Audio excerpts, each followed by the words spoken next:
দাদি, আমি তো শহরে পড়াশোনা করেছি, এই যুগে এসে একটা কনেকে এভাবে খুঁচিয়ে খুঁচিয়ে দেখাটা আমাদের উচিত হবে না। আলহামদুলিল্লাহ, কনে আমার পছন্দ হয়েছে। বিয়ে একবারই করে, এখন ভালো করে দেখে নে, পরে তো পস্তাবি। তোর কিছু জানার থাকলে তুই মেয়ের সাথে যা, আলাদা কথা কয়ে নে। চোরের মতো এভাবে উকি ঝুঁকি মারতেছেন কেন?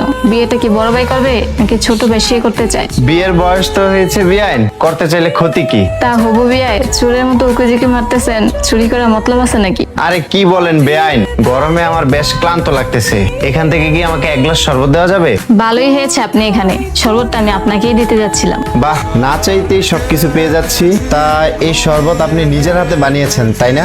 না গো বিয়াই, আমি জীবনও শরবত বানাইনি, একজন বানিয়ে বলল আপনাকে দিতে। কে বানিয়েছে এই শরবত? সে বুঝি দেখতে খুব সুন্দরী, তবে আমি মনে মনে আপনাকেই পছন্দ করে রেখেছি। মনের কথা মনে চেপে রাখেন, আগে শরবতটা খান। শরবতটা কিন্তু আপনার মতোই মিষ্টি।